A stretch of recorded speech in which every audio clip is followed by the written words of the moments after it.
Doing very well, sir. So just like to get a update on you, on the team, how things are going right now. How are you guys surviving this lovely weather we're experiencing here in Florida? No, I mean it's going. I think we have to get used to the bugs that want a piece of us because they don't know us. So I think that's the biggest thing. I'm from the South, so I'm used to this humid weather. It's a little bit of an adaptation phase for everybody, but it's okay.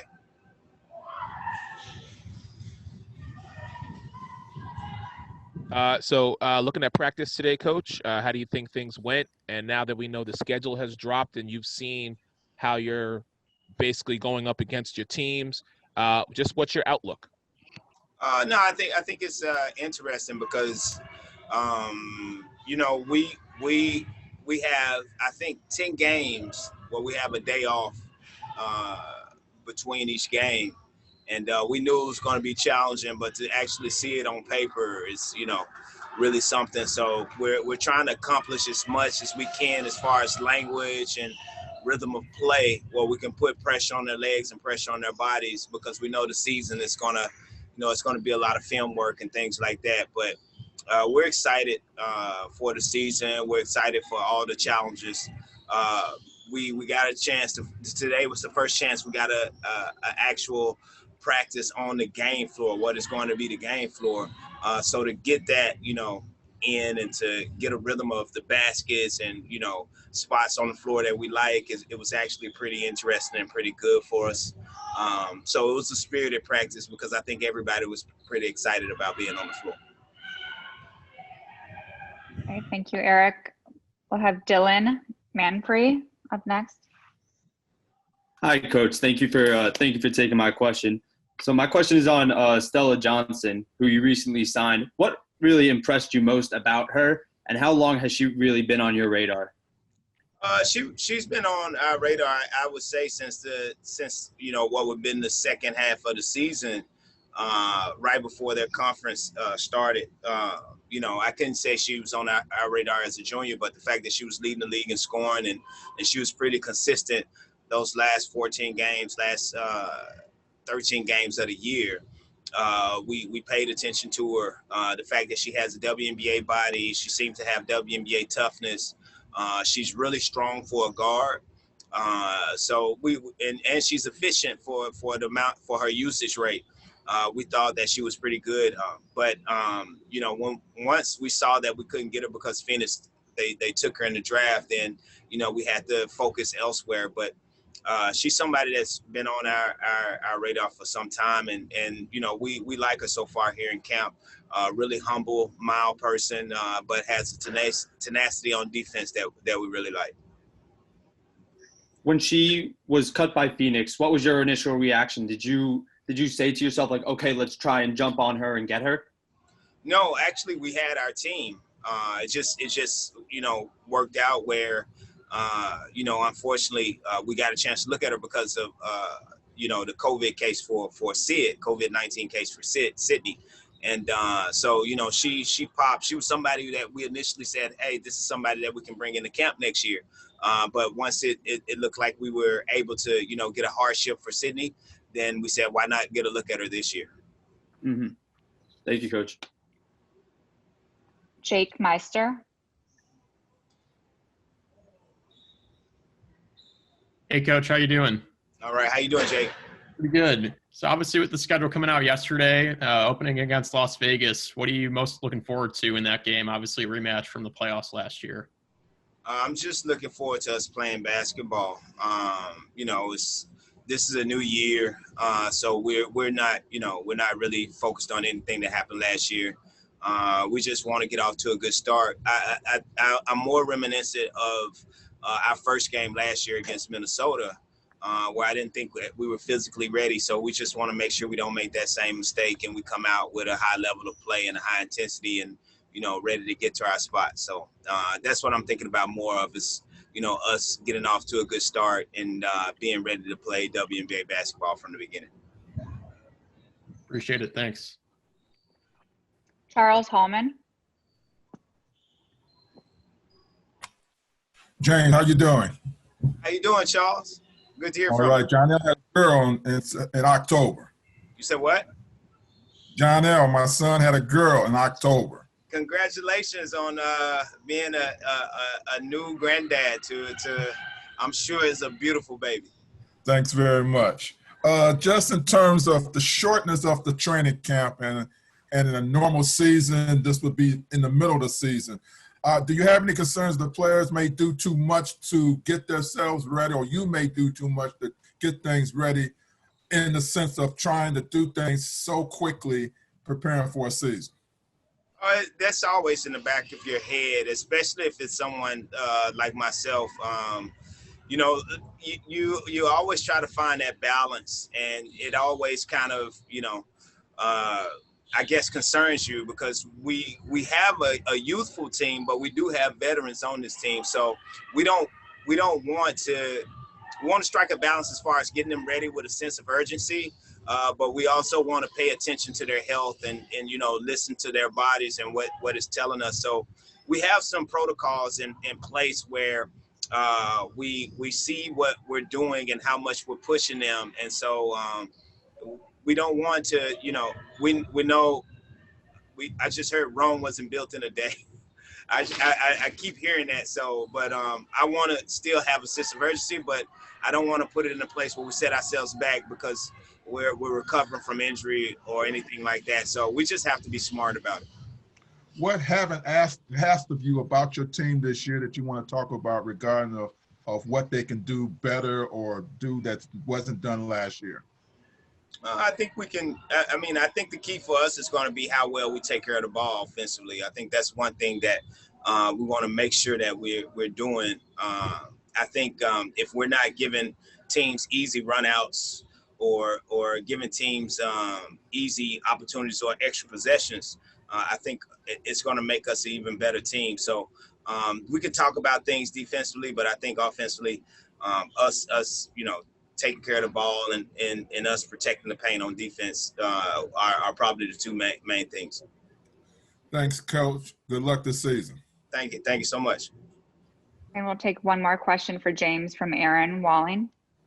Here we go, Aaron. I think you're good now. My bad. So, Coach, now that you have Ruthie down there for practices and workouts, what have you seen from her during these times as you guys prepare for the season? I'm sorry, Aaron. I couldn't hear the first, who you were referring to. I'm sorry. Could you repeat that? Yeah. So now that you have Ruthie Hebert down there for practices and getting prepared for the season, what have you seen from her as you guys get ready for that first game? We've seen, you know, she's someone that, you know, she's an intelligent player, but she's taking it all in. So, I mean, it's a lot of information for her. The fact that she has a natural flow to her game. So even when she's thinking, she's still moving and still doing things that make her special. The little things come naturally to her. So it doesn't take away from her. It's just when we giving her so much information and she has to think, it slows her up a little bit, but she's on a good track. Like we're happy. We're very happy with her. We're pleased with where she is right now. With the loss of Jontel, it's going to give her an opportunity to play right away. So it's a good opportunity for her. We think she's ready for that challenge. So, you know, we're trying to get her there. And so, but we're pleased with where she is right now. And for a lot of people here in Fairbanks, they're excited about that there's an Alaskan on a professional team. So for you and the rest of the team, what's it been like having an Alaskan on your squad? I mean, it's basically been, you know, the same. I mean, I haven't really thought about it as much. I think when she first came, we asked her about Alaska a little bit, and I think that's something that's it's been so many distractions as far as being in a new environment and a new place and trying to get, you know, the season started and having to wear a mask and having the social distance. So we haven't really gotten a chance to talk about it as much. And plus, the one thing that kind of another distraction is that we're not at home. Like, we're not in Chicago. So everybody's kind of foreigners here. So we haven't got a chance to really, I guess digest it as much. But we know it's a special thing. You have somebody that's off the mainland from Alaska or from Hawaii. We know it's a different thing. So I'm sure the team has talked to her about how Alaska is, but I haven't gotten a chance to talk to her, and we'll talk about that at some point. But it's always I've always saw pictures of how beautiful Alaska is, and it's a place I would love to visit. So maybe I'll get some advice from her on where to go, and I'm sure she'll probably send me to Fairbanks, but I'll be okay with that. All right, thanks, Coach. Just a couple more questions, actually. First from Dylan Manfrey. Coach, I just had this question pop into my head, but does Stella's game remind you of any player you've coached in the past? And what are your overall thoughts about, her game from what you've seen of her already? Her game. I know you said she was like WNBA ready when she came in, so I was wondering if, her style of play had reminded you of anybody you've coached or seen in the past. No, that would take me a while to think about it. It hasn't. Normally, some players they naturally, kind of give me an idea, but I haven't seen her in the game, so that's what's really going to dictate what she can do. I tell you what, she has Gia Perkins' potential defensively, but Gia Perkins was one of the great players in our league, and that's a big thing. But she has that kind of defensive tenacity. Potential. I'm not saying she has that now, but that potential, you can see that in her. Offensively, I'm not sure. Thank you. Appreciate it. And Charles Hallman. James, you've been asked a lot about your players. What about you as a coach? How you have improved in going to your second year as in charge? I don't know. I work at it every day. I watch video. I watch coaches. I listen to coaches. I don't know how I've improved. I only see that by how the team responds. I don't really look at it. I just put my head down and try to work every day. I guess that's a good question. I guess I don't feel like I've won any awards or anything like that. I still feel like I have a lot of grounds to improve, but I'm very critical of myself, and I see a lot of errors in myself as a coach, and I just try to improve on those errors. And knowing that I won't be perfect, it's just what I can get out of the team is probably my biggest thing that I'm trying to get right. And I don't know. We'll see where the wins and losses come from that. Again, good luck. Thank you. Thank you, James. Thank you, guys. Thank you, everybody. All right. Next, we'll have Cheyenne Parker. So for Cheyenne, you can do the same and raise your hand, or feel free to chat if you still have another question that pops up.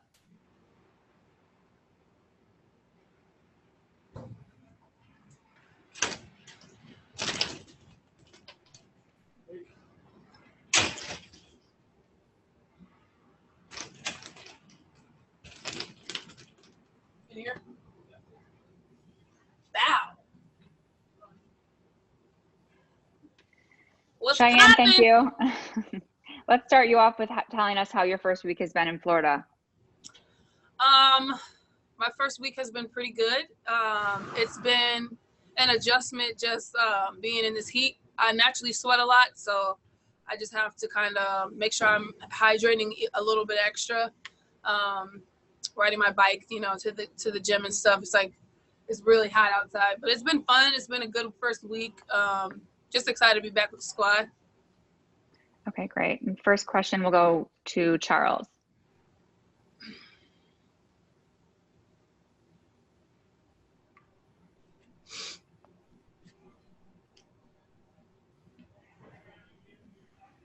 Okay, I think we have to unmute you, Charles. Sorry, if you just accept the unmute. Okay, Here we go. Good morning. How are you doing today? Hello, good. How are you? Good. With all the things that's going on at the bubble, so to speak, do you and the players see yourself trying to do too much to get ready for this season, especially with the shortness of the training camp and everything that's going on? Not really. I mean, as professional athletes, we should have been at least maintaining a certain level of exercise daily. So I think at this point now we're just getting back into like game shape. I think it was good to have that much time to rest. A lot of players have been battling different injuries, different personal things, and I think it's okay. I think we got enough time to get ourselves together. Thank you. Good luck. Appreciate it, Charles. Dylan Manfrey. Am I unmuted? Yes. Yep, you can go for it. All right, cool. Thank you. I didn't know. So, Cheyenne, we've seen a lot of inside info about the NBA bubble, what it's like. What's it been like for you living in your bubble? You know, what's it been like? Well, I'm in the hotel room, and it's pretty normal. I played overseas in Korea and China, and in both those countries, you have to live in a hotel room. So I'm actually used to the hotel environment, and it's even better than over there because everyone speaks English. I get to see my teammates every day. I get to see other human beings. It's a pool. I'm actually very comfortable in my bubble situation. And then my teammates are also in the villa right across, and I get to go visit them and get a different view every now and then. So I've been enjoying the bubble. And I just had a quick question about Stella Johnson. So from what you've seen from her, does her game and her style of play remind you of anyone that you've played with or played against before in your career? Who, Stella? Yes.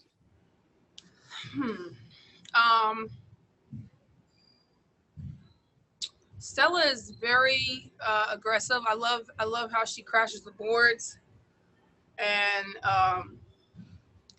being so little, I like her. I like her energy, and I'm trying to think of a player that she reminds me of, but honestly, she's her own player. No one in particular that I can think of. All right. Thank you very much. I appreciate it. Mm-hmm. Aaron Walling.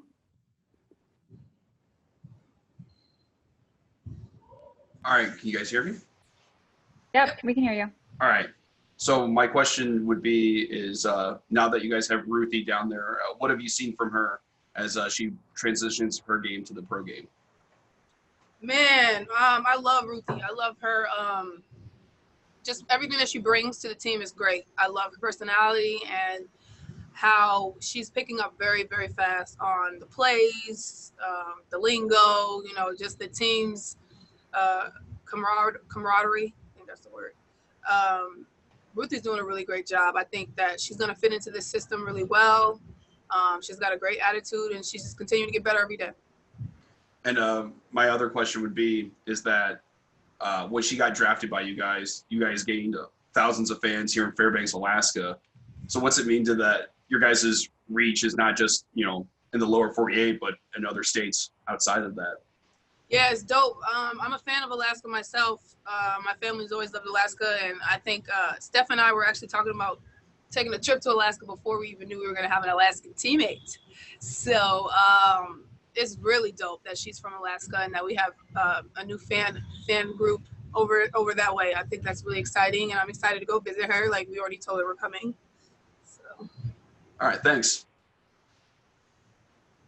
Eric Wilson. Hey, Cheyenne. Good morning. How are you? Hey, good. How are you? So I'm doing well, thank you. Thanks for doing this. I appreciate it. So, you've been in the league now for about 5-6 years. Kind of a two-parter, if you will. Number one, have you assumed a leadership role amongst your team? And if so, what advice can you share with us that you've talked to your team about during this unique situation, being in the bubble, having a shortened season, and just, going for that championship? Yeah, for sure have. Just being a vet now, it's only right that I'm more vocal and I speak up. And I think my biggest role in the entire situation that we're in is just having that positive mindset and encouraging the team to just stay focused on the good things, the positive things. I try to be encouraging vocally and just have like an uplifting attitude, and so that it can just rub off on everyone that's surrounding me. And a real quick fun question, and thank you, Kelly. What was the one thing when you were coming into the bubble that you were like, I can't leave home without?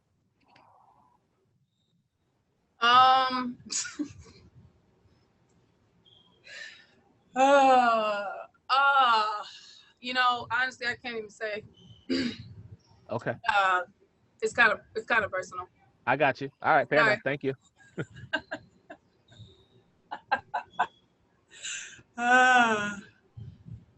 We'll go to Jake Meister.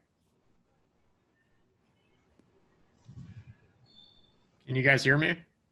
Yes, sir. All right. Thanks, Cheyenne, for taking the time. I'm curious to what you're thinking toward with Jantel not down there with you guys, how your role might change this season.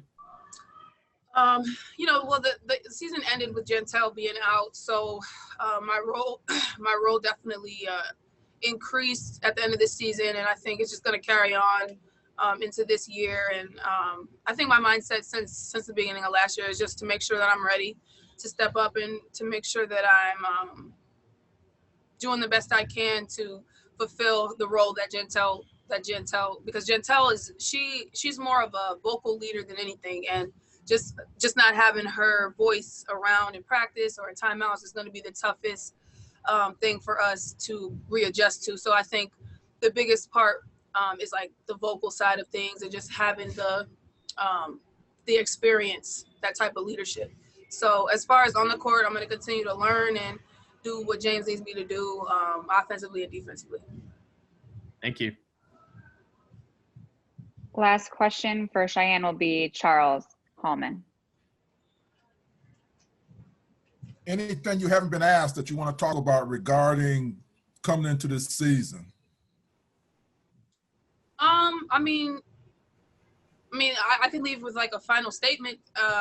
Basically just that this season is going to be a special one. Obviously we're in this bubble, and a lot of people, you know, are talking. There's always going to be rumors. There's always going to be a lot of things said, but the only thing I'm going to leave saying is that this team is a championship team, and this year is going to be a really good year for us.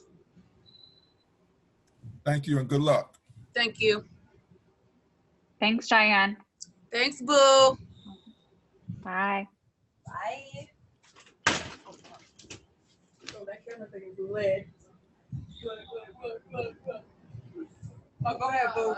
Don't be alarmed. Okay, we'll have Stella Johnson in here in just a moment. Just walk in. Oh, it's in right in the front? Yeah. Okay. Hi, Stella. Hello. Thank you for joining us. We'll just start you off by asking, how has your first WNBA training camp experience been so far? You know, it's a lot of emotions and different pace for sure, and just it's awesome to play with one of the best players in the world. I mean, it's just an amazing experience. Great. And we'll head to Dylan. Hey, Stella, how are you? I'm good. How are you, Dylan? I'm good. It's good to talk to you again. Yeah. So, what's it really been like since? What was the time like for you since you were cut by Phoenix and now with Chicago? So how did you maximize that time so you were able to stay active and, you know, be in a position for them to sign you? You know, I tried to get into the gym whenever I could. So that was like 3 or 4 times a week. I didn't know what was going to happen. My agent kept telling me, like, to be ready. You never know. People are testing positive and they're opting out of the season. So I just tried to stay in shape. And just, it was a surprise when Chicago called my agent and said, like, you might have opportunity with them. So it was a great opportunity for that. Now, was this like practice / training camp the first organized basketball you played since the MAC tournament? Yeah. I've just been working out, just skill work and getting back and just playing immediately. It was just different. It was just from college going to the pros. It's just a different pace, and it's been difficult. Not difficult, but just different pace. Does it feel more so like you're a piece of the puzzle now, as opposed to, like, you know, the big man on campus?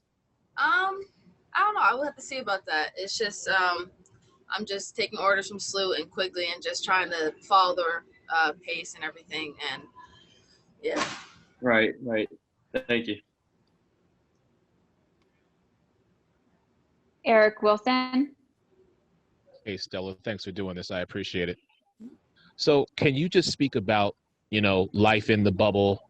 Because it just seems that this team has really kind of, gelled together in a very short amount of time, going from not sure if you were going to have a season to realizing you were going to have a 20-game season. Coach continually speaks about just how far along you ladies have come. Can you speak about that? Just like the experience in the bubble, or? Yes, ma'am. Yes, please. Yes. I think it's been a good time so far. Like, we've been trying to hang out as a team, but like safely at the same time. So having dinner together, I think that helps with our chemistry on the court too. But the bubble for me is just, I like to chill. So it's being in the hotel, going to practice, coming back and eating, I think that's perfect for me. So, but also as a team, we just spend time together when we try to, and just keep our bodies in shape and rehab and all that. And just really quick, I asked before, what's the one thing that you brought with you when you were packing to come down here that was like a must-have? My pillow pet called Humphrey. Okay. Always travel with him. Yeah. Thank you. Jake Meister. Hi, Stella. Thanks for taking the time. Coach Wade just recently said that you have Gia Perkins potential. What do you make of that as you enter your first WNBA season, and obviously on the Sky as a whole? She was a great player. I remember watching her highlights, but that's a great compliment. I just got to match her intensity on defense and offense, and try to help the team either way. On defensively, I think that's what I need to hone in on more, just being a defensive presence and bothering the point guards and the two guards too. So thank you. Mm-hmm.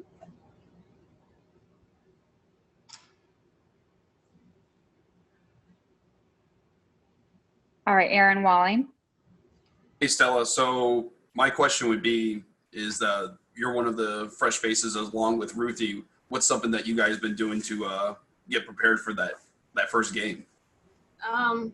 Just talking to the veterans, talking to the coaches, trying to take as much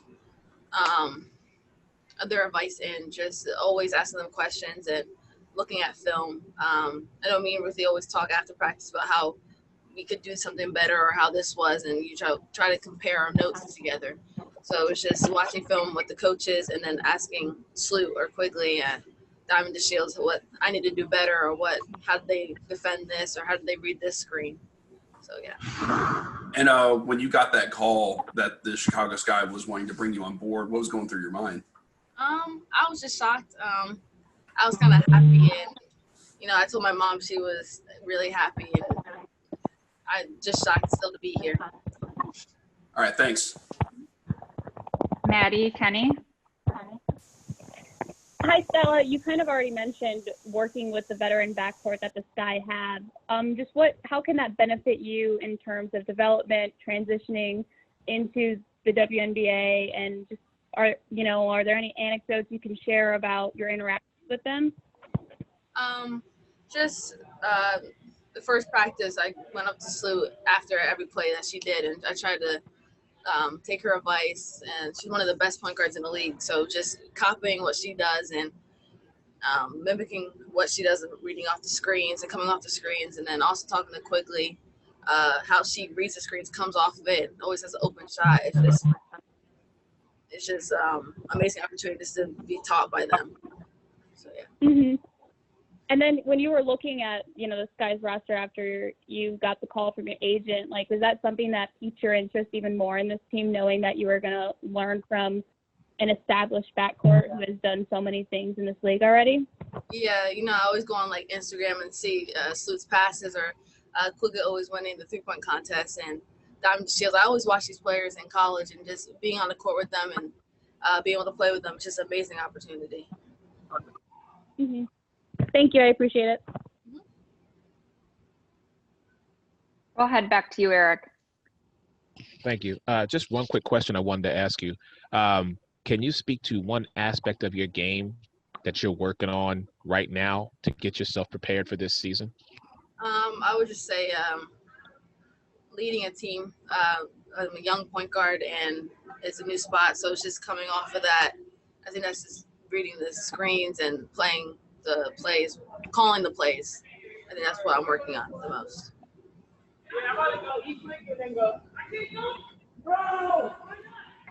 Okay, and Dylan Manfrey. Yes, so just one quick thing. What has been the biggest difference from, college to now with your experience in practicing with, the professional team? I don't know, maybe the pace. I need to go, keep going. Let's go. We're one of the fastest teams in the league. And I think that's just the pace and keeping up with the older players and how they play. And they're way smarter in their IQ in basketball. I just need to keep up with that too. And I know it might be hard to pinpoint, but at what point do you think you'll feel comfortable, with everything going on to the point where you're comfortable in the offense or the defense rather, and just really feel comfortable overall with this team? That's hard to say. Our first game come up in a couple weeks, so it's just, I think it's all up to me just being more comfortable with what I'm doing and how I'm playing and not being shy on the court like I'm shy off the court. So it's just gotta be more out there and willing to take chances. And I saw you picked your number 8. Is that kind of like you said before? I know you like single digit numbers, but is that sort of because you wore number 8 as a high school soccer player? I'm actually 4, so I went back. 4. Oh, you went back to 4. Yeah. Oh, so I'm sure you were happy when you saw that was available. Yeah, very happy. Great. Thank you.